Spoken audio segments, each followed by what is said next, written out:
Welcome back to Seven Moons Astrology. My name is Sarah Kirby, and this is a video for the full moon in Pisces, which comes exact on September 10th at about 5 a.m. Central Daylight Time. You can see it on the chart here depicted by the the sun at 17 degrees Virgo, directly opposing the moon at 17 degrees Pisces. This is a full moon.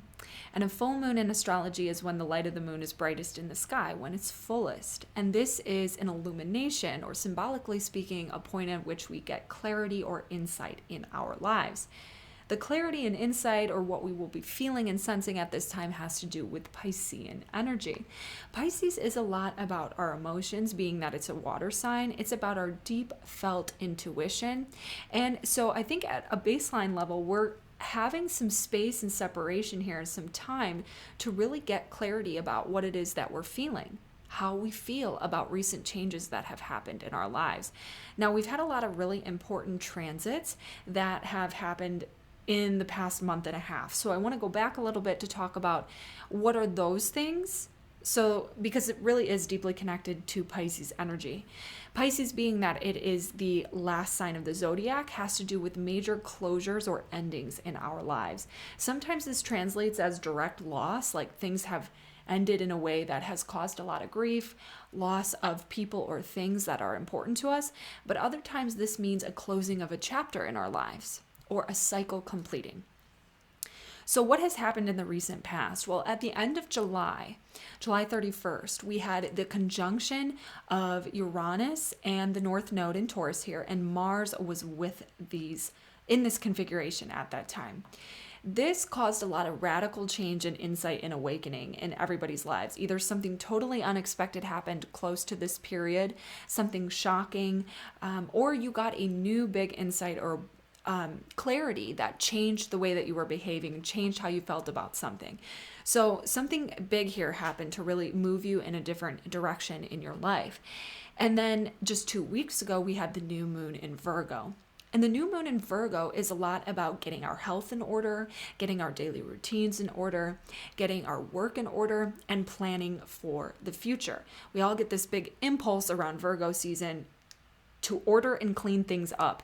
Maybe that's in our physical reality, or maybe that's in our mind and heart space. We need to organize and get clear on what we're doing now and in the future.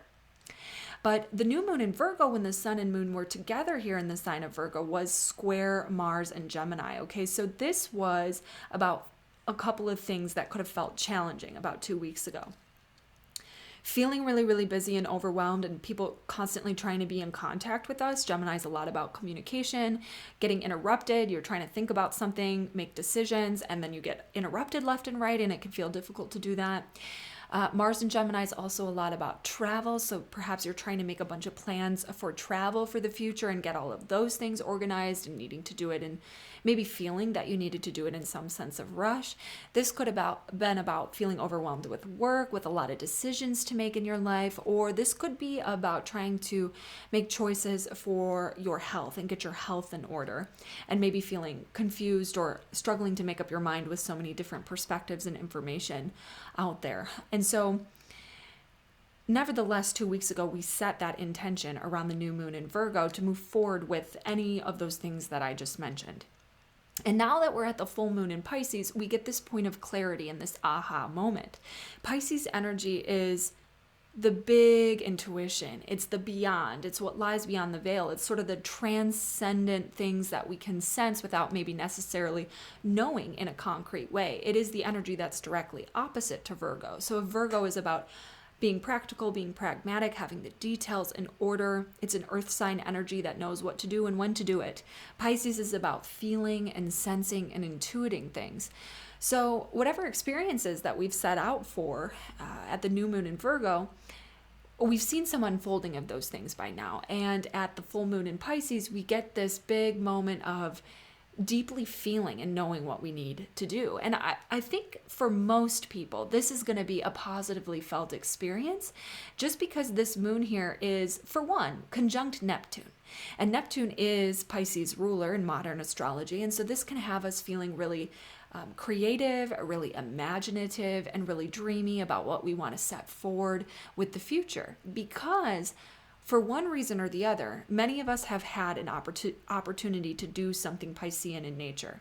This is experience some type of restful solitude, or this is about going on a retreat or a vacation that takes us out of the mundane day-to-day life of the Virgo energy and allows us to see things from a higher place or a higher intuitive perspective.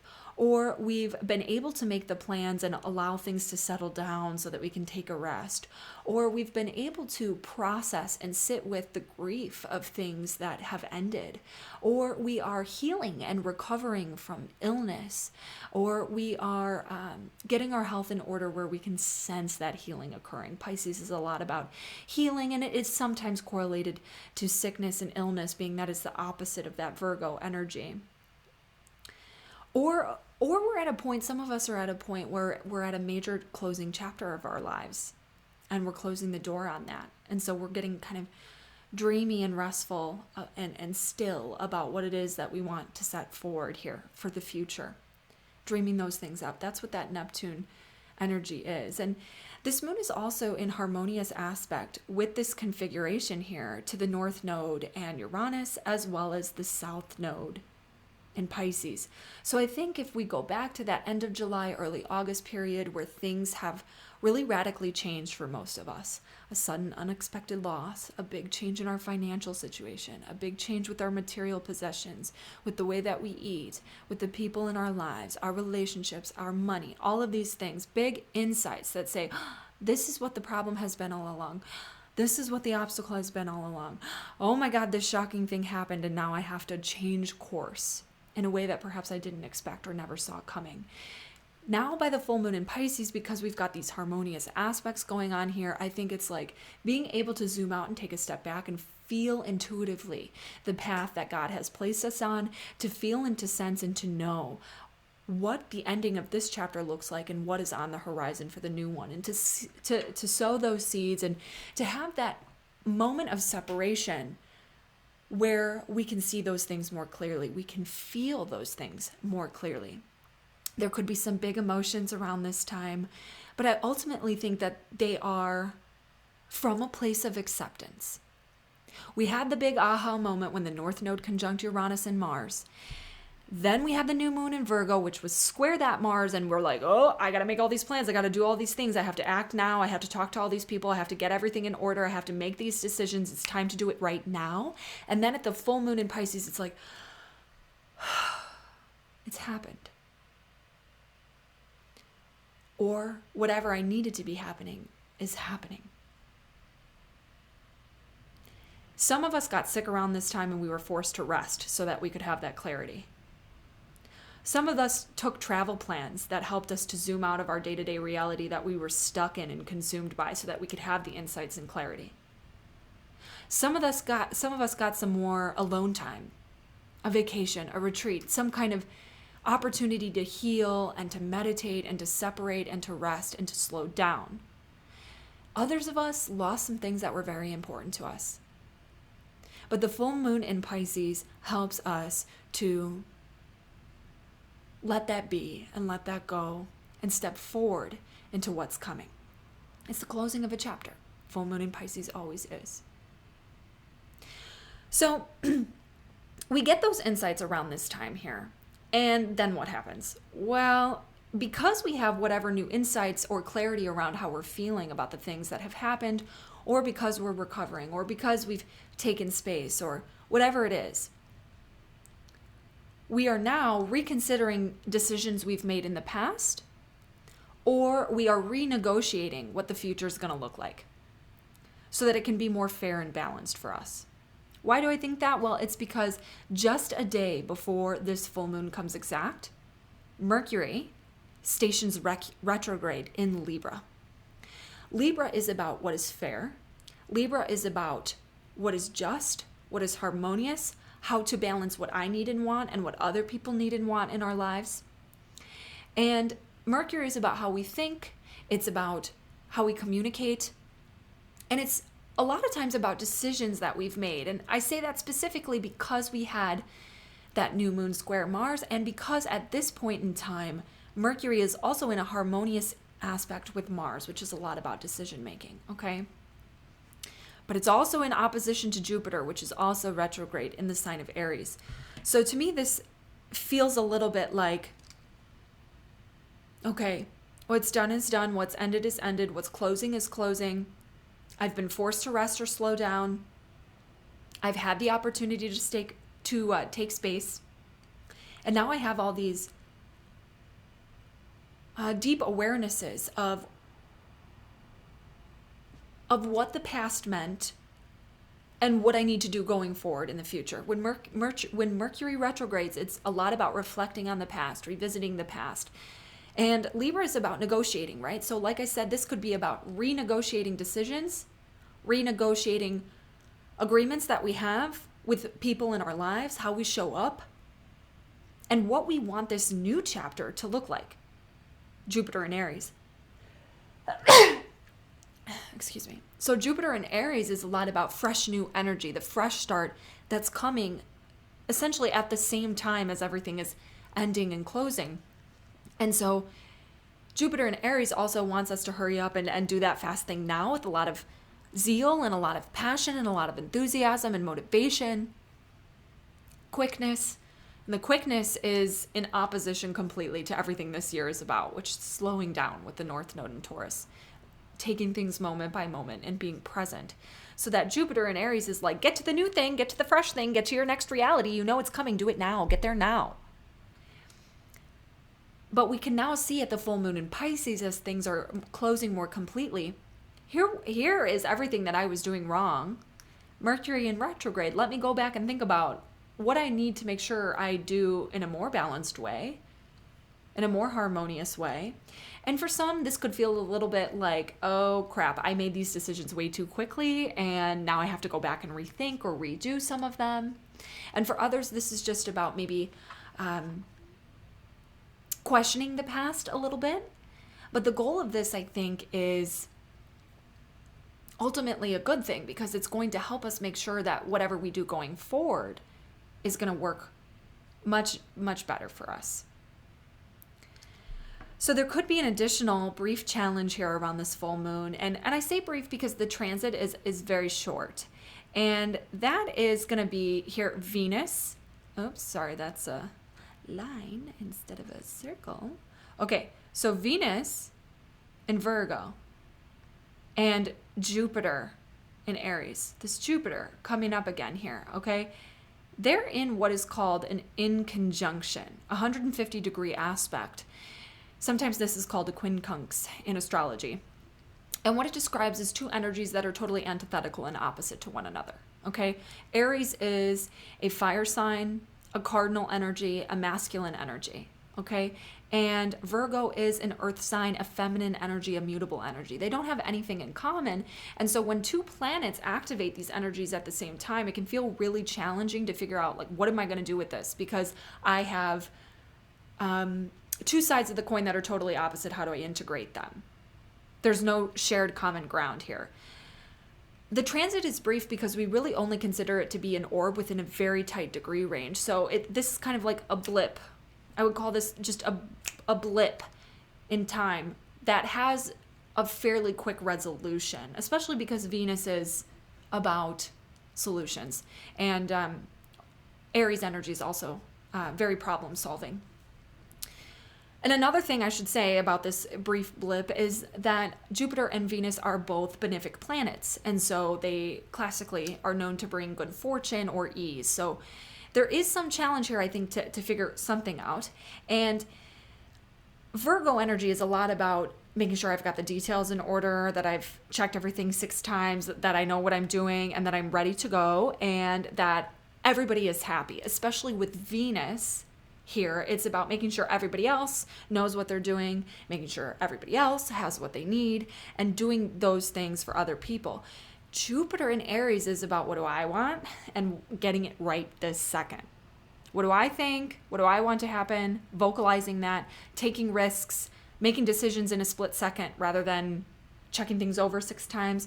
And so there is some conflict of interest here between these two ideas. How do I see the details of the larger whole for the fresh start and get what I want and make sure everybody else is happy too? How do I make sure that I've got all the ducks in a row exactly where I need them to be, and somehow I'm still feeling a pressure to make this decision right this second? And which one of these things wins out? Well, Venus doesn't really love to be in Virgo. It doesn't love to be in Virgo. It's not super unhappy there, but it doesn't really love to be in Virgo. And it's at fall. It loves to be in Pisces. So in Virgo, it's less happy there.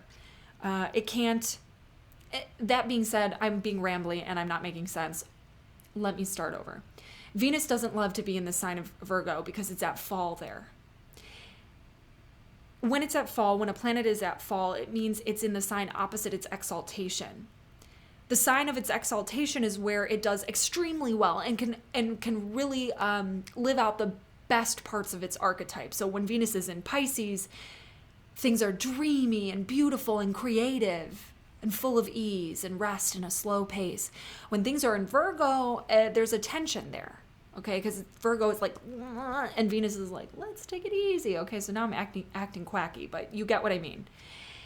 Venus, there's some issue there with Venus, I think. So Jupiter in Aries is probably going to be the dominant energy, where most of us are going to swing towards that side of the fence, which is like, okay, now I'm here. I've got the insights. I just came out of this period of rest or contemplation or intuition or healing, or this period of big loss or a closing of a chapter. And now I'm here, so let's do it right now. Okay, Jupiter and Aries, let's go. Hit the ground running. Okay, fast. And it can be challenging to balance all the details, which we still need to do because it's Virgo season. And move at that pace. And that sort of forgets all the lessons that we've been learning this year. Of course, again, for the billionth time in my videos, North Node in Taurus, slow down, be present, take it day by day. Enjoy the simple pleasures. Life is full of more pleasure when you slow down and let things work at a let's say, a pace you can maintain. A pace you can maintain and enjoy. So that's just a brief blip. I think we come out of that quickly. We start to notice that and we're able to call it for what it is right away, and do the right thing to continue to move at that consistent, easy pace. You know, the other thing here is that this moon is, in some degrees, I guess it's kind of a wide sextile here to Pluto in Capricorn, which I think is suggestive of an ability to make that transformation faster because of the clarity of intuition that we have around this time. Noticing it happen faster and continuing to train our focus onto the lessons that we're learning and that we want to apply with consistency. Okay, this chart's getting messy, so why don't I erase it?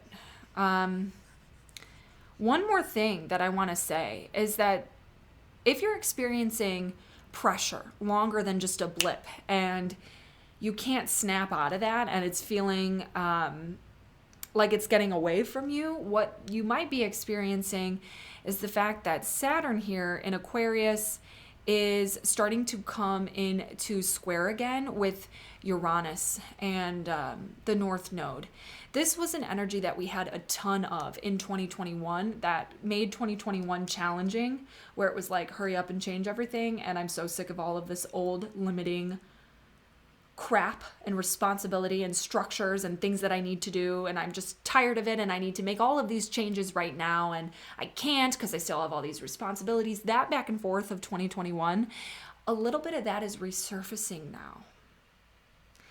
So think about what it was that was making you feel that way last year and note where you might start to feel that way again with increasing intensity over the next month or two as this alignment comes close to exact again. It will break up quickly though, so this pressure cooker energy is meant to be a final period of time where you just push through it, okay? Just push through it, keep going. You're almost there. This is really almost the finish line this time, because this Uranus and Saturn is not going to come into square again after this year, after the end of this year. And next year in spring, a whole bunch of stuff is changing. Saturn is moving into Pisces. Pluto is moving into Aquarius. The North Node and the South Node are going to shift axis again. Jupiter will be flying through Aries. So that new chapter that everybody's trying to get to is on the horizon. I promise you. And when you are there, you are going to be like, whoa, this is happening so fast. How can I even keep up with it? There's so much change coming in the astrology.